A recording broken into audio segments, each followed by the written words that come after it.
Assalamualaikum warahmatullahi wabarakatuh. Waalaikumsalam. Waalaikumsalam warahmatullahi wabarakatuh. Ya, hari ini kita sudah pertemuan kedua ya, daring.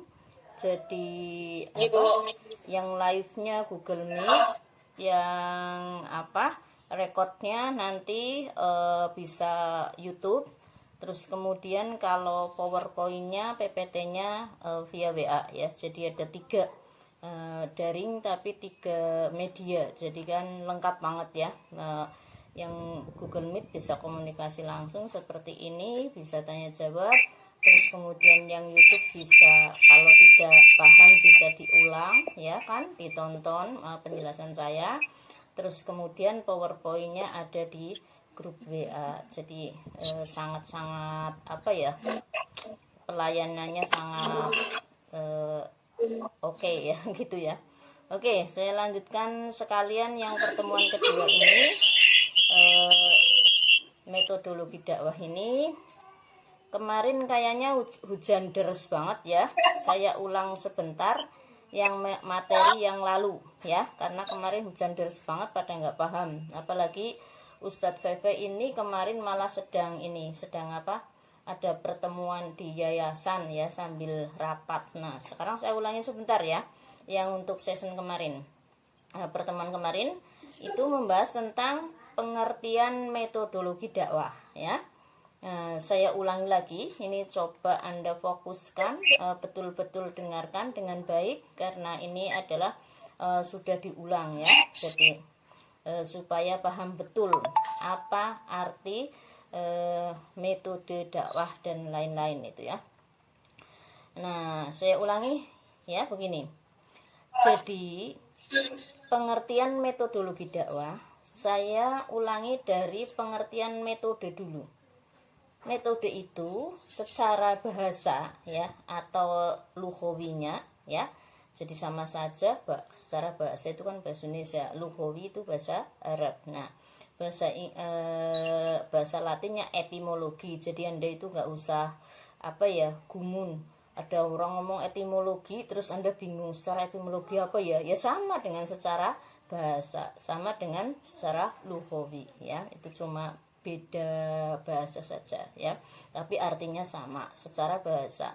Nah secara bahasa atau secara etimologinya atau lughawinya, metode ya, saya mempecah jadi 3 ya. Jadi metode, logos ya atau logi, dan dakwah ya.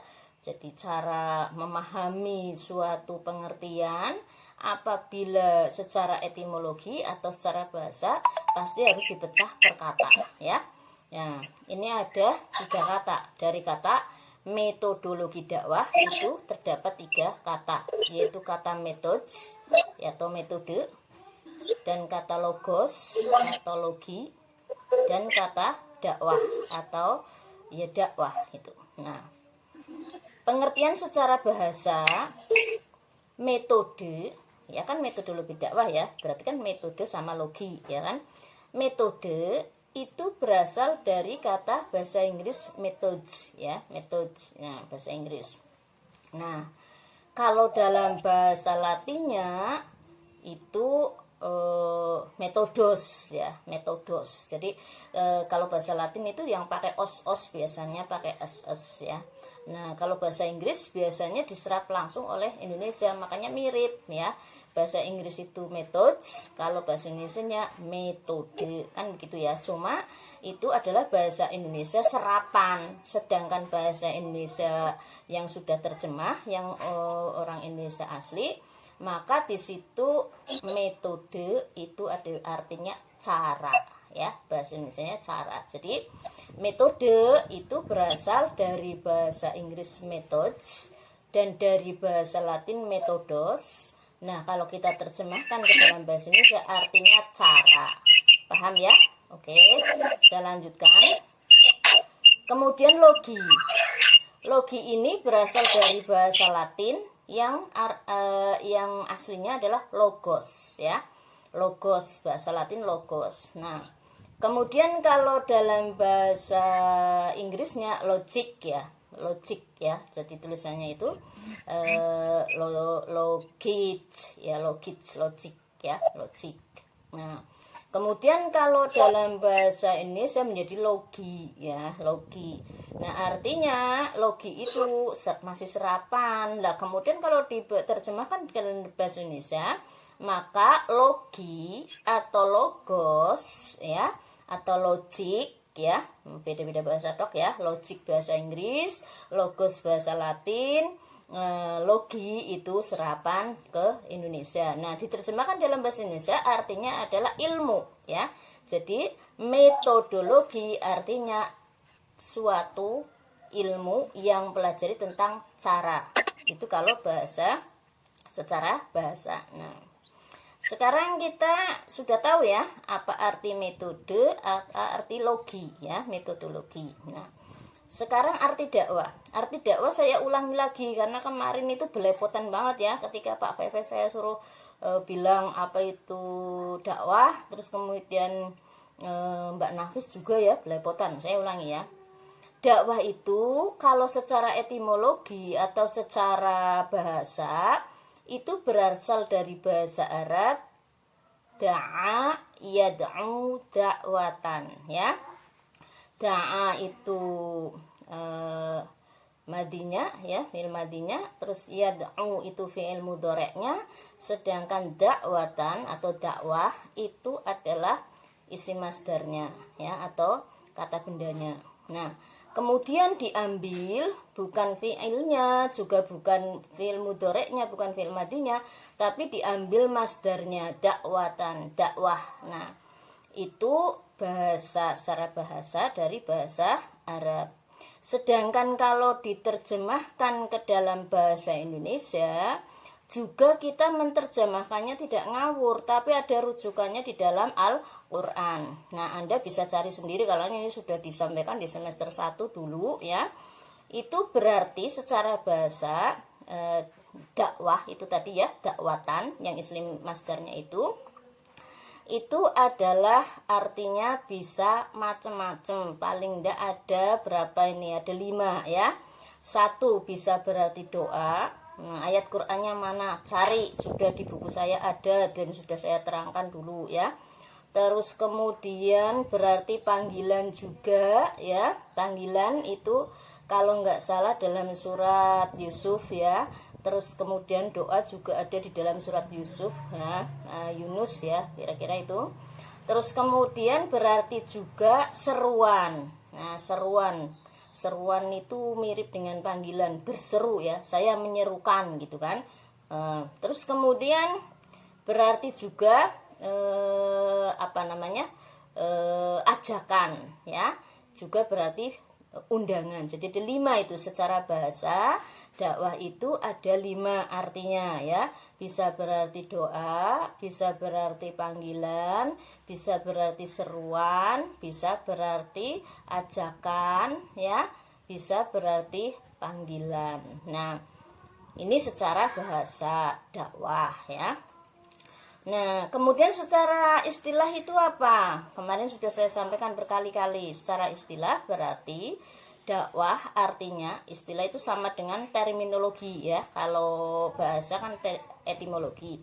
Secara terminologinya atau secara istilahan ya, atau secara istilah, maka dakwah ini berarti adalah suatu kegiatan untuk ya mengajak orang lain. Jadi kita ambil arti bahasanya ajakan tadi ya.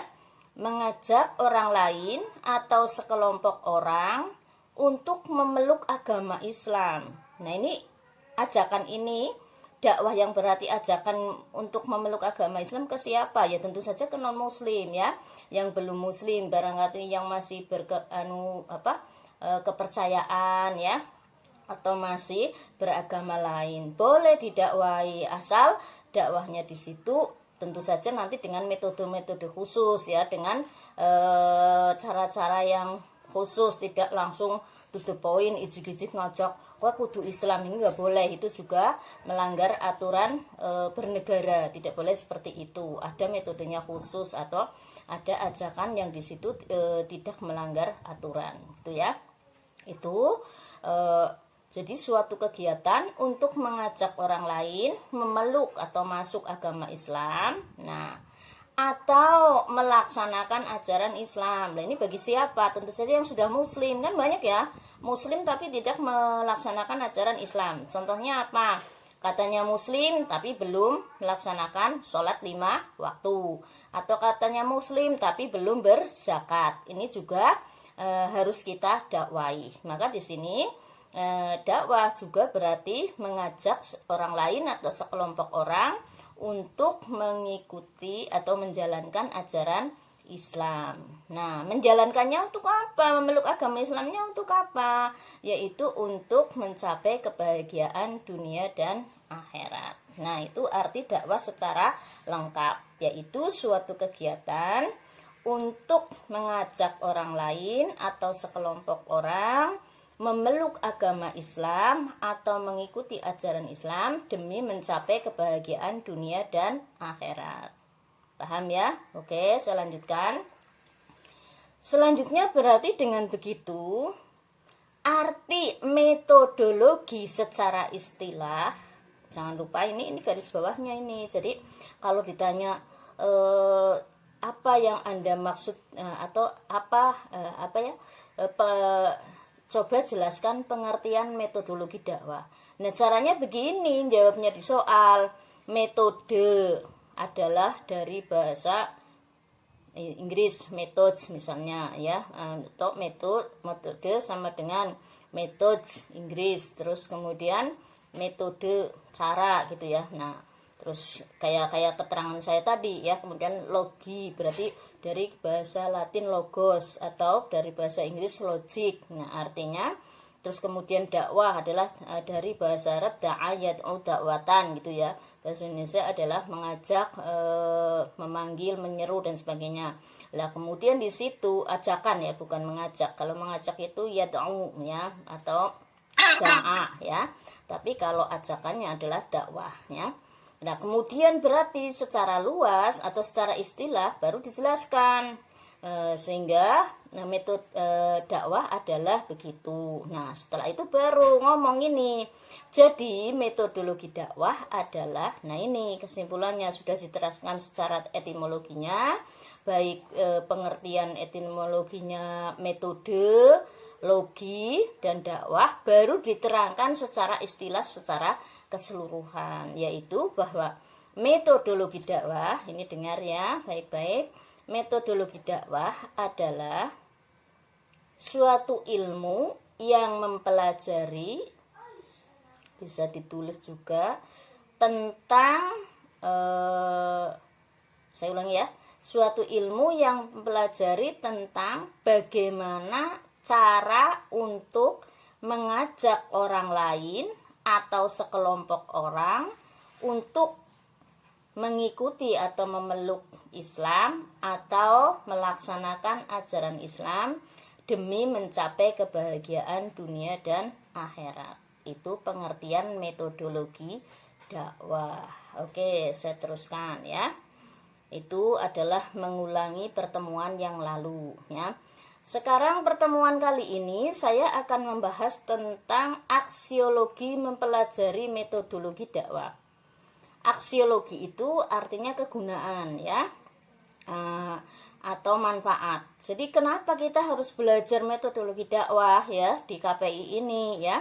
Nah, ini ada tujuan tertentu, ada manfaat tertentu, tidak ngawur gitu ya. Yaitu apa? Yang pertama di sini untuk mengetahui dan memahami tentang metodologi dakwah. Otomatis ya. Jadi kita belajar metodologi dakwah untuk apa? Ya untuk tahu, supaya tahu apa itu metodologi dakwah. Dan juga paham, memahami apa itu metodologi dakwah. Jadi bukan barlen ya, sudah kuliah 1 semester, terus kemudian sudah 5 tahun selesai jadi sarjana, takoni metodologi dakwah orang ngerti, ya rugi ya, karena tujuannya berarti tidak tercapai ya. Karena di sini tujuannya yang pertama adalah untuk mengetahui dan memahami tentang metodologi dakwah. Jadi Anda nanti harus betul-betul paham, harus betul-betul tahu apa itu metodologi dakwah. Itu yang pertama. Yang kedua, tujuan atau aksiologi mempelajari metodologi dakwah adalah untuk mengetahui persamaan dan perbedaan antara ilmu dakwah dan metodologi dakwah. Jadi beda ya. Nah, ilmu dakwah itu apa? Sudah saya terangkan dulu di semester 1, harus paham. Terus yang metodologi dakwah itu apa? Harus tahu ya, persamaannya apa, perbedaannya apa, ya, itu di situ. Nah, setelah mempelajari atau setelah belajar metodologi dakwah ini nanti dalam 1 semester, ya. Nah, kemudian setelah itu saya juga ingin menyampaikan sebentar ya. Apa itu persamaannya? Persamaannya ya sama-sama bagian atau bagian dari rumpun ilmu dakwah. Artinya ilmu dakwah juga bagian dari ilmu dakwah atau ilmu tentang dakwah. Lah kemudian metodologi dakwah juga rumpun ilmunya ilmu dakwah. Ya sama, ini persamaannya. Perbedaannya di mana? Perbedaannya ini ya. Kalau ilmu dakwah itu adalah ilmu yang mempelajari tentang semua khusus keilmuan dakwah. Jadi yang dipelajari hanya ilmu-ilmunya saja ya, secara teoritis. Itu ilmu dakwah. Ini perbedaannya dengan metodologi dakwah.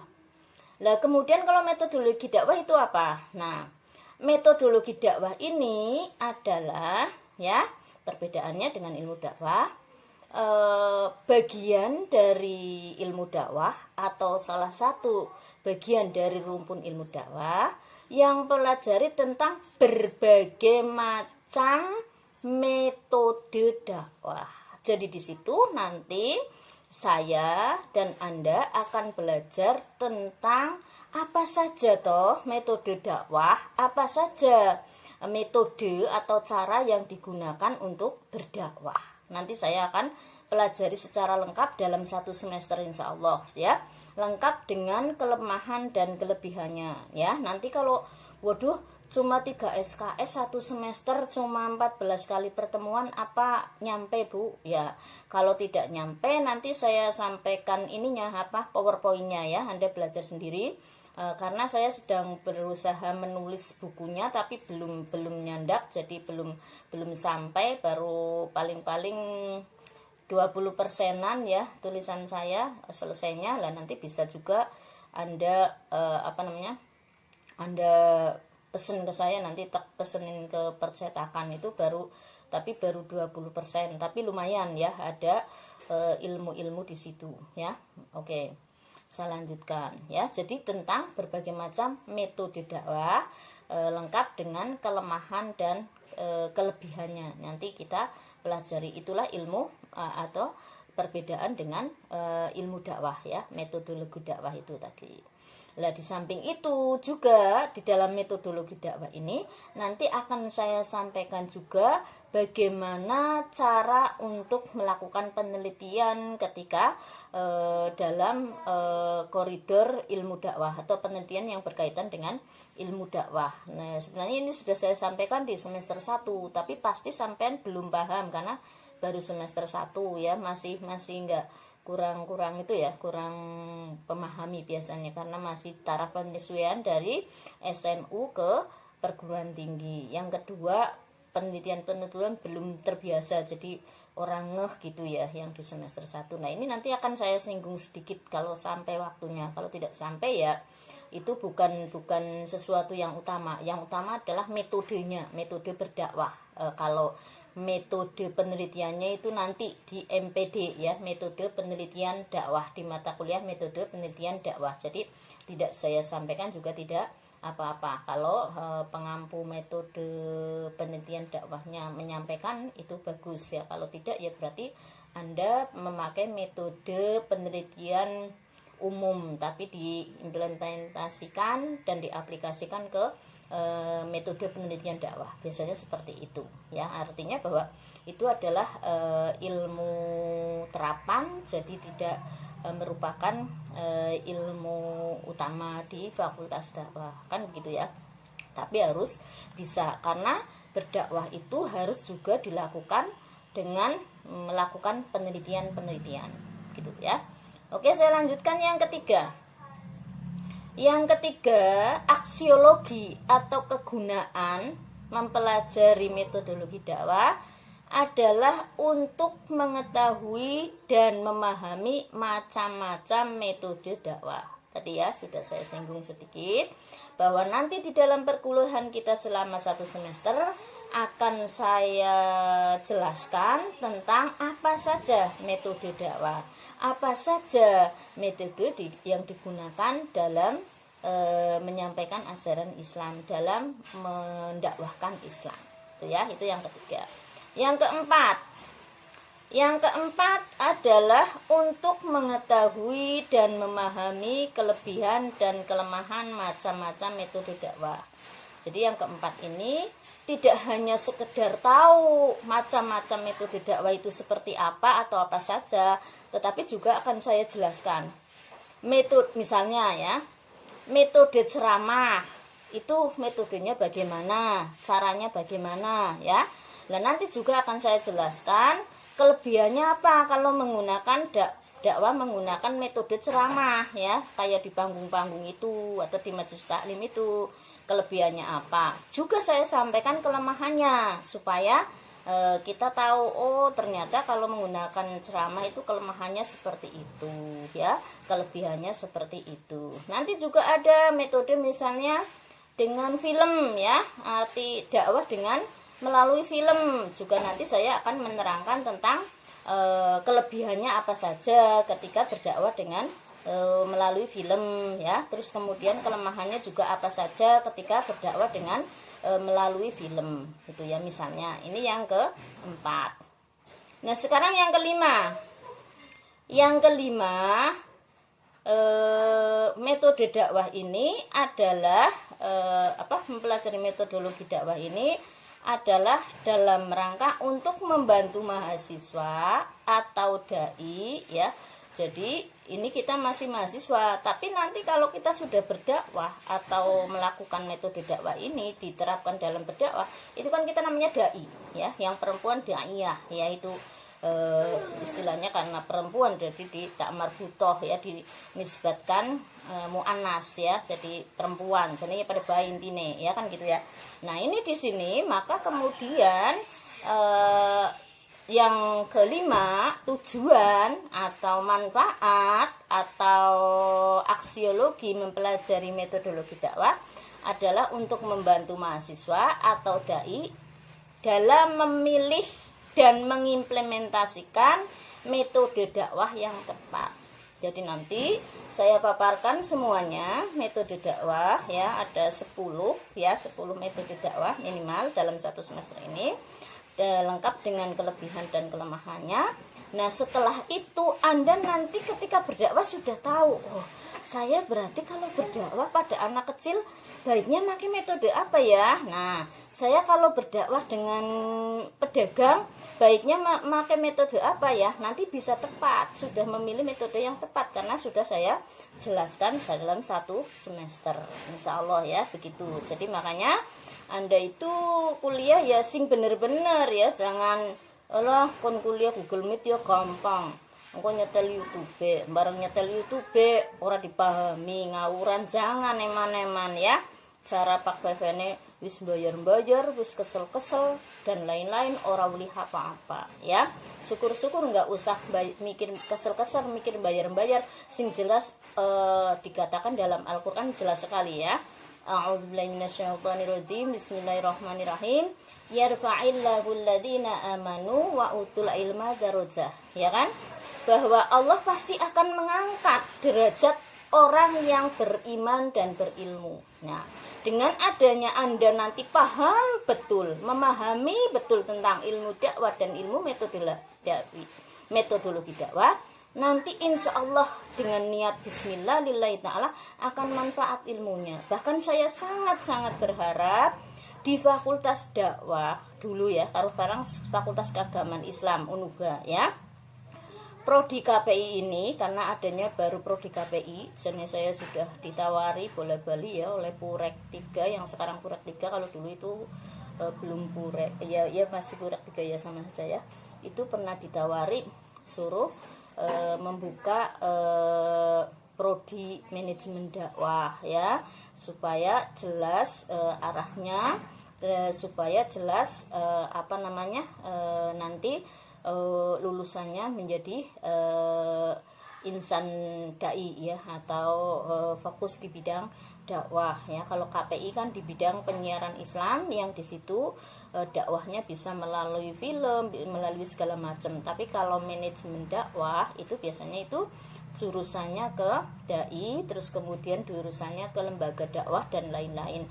Cuma saya waktu itu dan sampai saat ini tidak mau. Mengapa? Karena saya itu berpikir kalau saya membuka prodi manajemen dakwah, sama saja saya bersaing dengan prodi KPI. Berarti saya bersaing dengan fakultas dakwah, sesama fakultas dakwah ya. Tapi kalau seandainya persaingan itu memang diterima oleh pihak pimpinan dan oleh teman-teman supaya maju bareng, saya siap ya, sami'na wa ta'na. Cuma sayangnya saya itu orangnya baperan ya, merasa tidak enak dengan teman. Nanti dikira teman makan teman, artinya yang satu promosi tentang KPI suruh masuk satu prodi KPI, yang satu promosi suruh masuk prodi manajemen dakwah. Nah, kalau bersaing kompetitif secara logis, profesional, saya siap. Tapi ketika sudah bersaingnya nanti misalnya kok sesama prodi ya, perempuan, terus baperan, terus dibawa ke emosional, dibawa ke pertemanan, lah itu yang saya tidak sanggup. Nah, namun demikian saya berharap di antara Anda ini ada yang meneruskan skill akademik saya yang terkait dengan keilmuan dakwah, karena selama ini belum ada ya. Semua itu hanya penyiarannya, hanya medianya gitu ya, belum ada yang betul-betul fokus di manajemen dakwahnya dan metodologi dakwahnya, belum ada ya, sama sekali belum ada.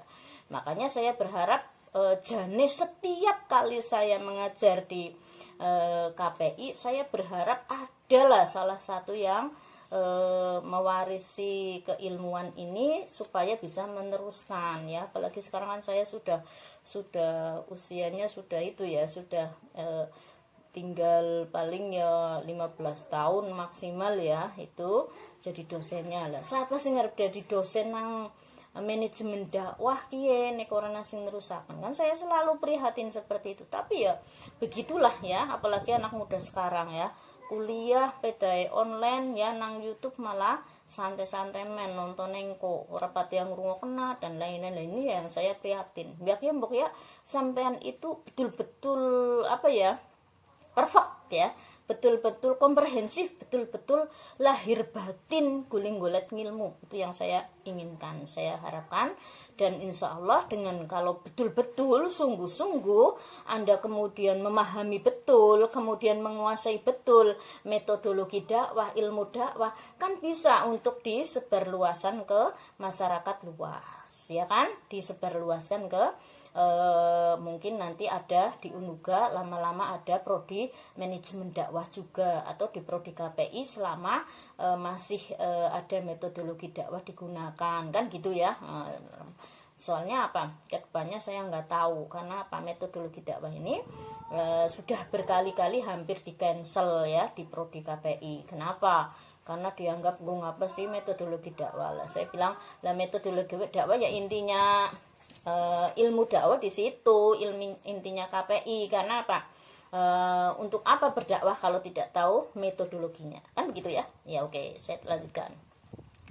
Yang selanjutnya, yang keenam, berarti tadi yang kelima adalah membantu mahasiswa atau calon dai atau dai untuk memilih metode dakwah yang tepat digunakan dalam berdakwah besok kalau sudah berdakwah, atau kalau mau berdakwah kalau sudah khatam 1 semester mengikuti metodologi dakwah. Nanti Anda akan bisa memilih sendiri dan akan saya tunjukkan bagaimana caranya memilih, insya Allah ya. Oke, saya lanjutkan. Yang keenam, aksiologi mempelajari metodologi dakwah adalah untuk membantu mahasiswa atau dai dalam mengatasi kelemahan metode dakwah. Nah, tadi kan sudah dijelaskan ya. Nanti akan saya jelaskan apa kelebihannya, apa kelemahannya metode-metode dakwah tersebut satu persatu. Maka setelah tahu kelebihan dan kelemahannya, kita akan bisa mengatasi bersama. Apa itu? Kalau misalnya metode ceramah, kelemahannya antara lain ya, saya beri gambaran ya. Metode ceramah antara lain kelemahannya adalah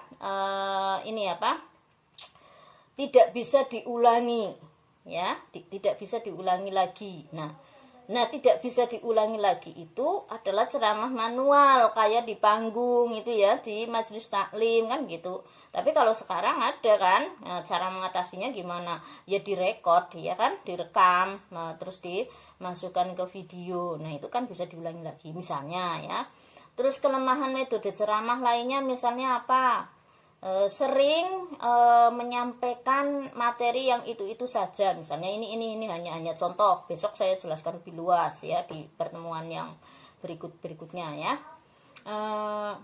Menyampaikan itu saja, karena apa?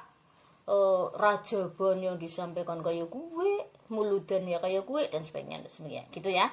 Nah, tapi nanti ada cara mengatasinya bagaimana, nanti saya sampaikan, itu contohnya. Terus yang ketujuh ini yang terakhir ya. Untuk membantu mahasiswa atau dai dalam menggunakan kelebihan metode dakwah ketika berdakwah ya. Nah, tadi karena tahu kelemahannya, maka bisa dengan tahu kelemahannya ini kita mahasiswa dan calon dai atau dai bisa mengatasi kelemahan tersebut ya. Yang keenam. Nah, yang ketujuh ini bisa membantu mahasiswa aksiologi mempelajari metodologi dakwah ini atau dai dalam menggunakan kelebihan metode dakwah ketika berdakwah. Jadi karena memiliki kelebihan tertentu, maka kita menggunakan metode itu. Misalnya apa? Ya ini, misalnya YouTube ya atau video. Kan ada kelebihannya, yaitu kelebihannya bisa diputar kembali. Bahkan sekarang itu karena sudah masuk YouTube. Kalau zaman dulu kan cuma masuk rekaman kaset ya.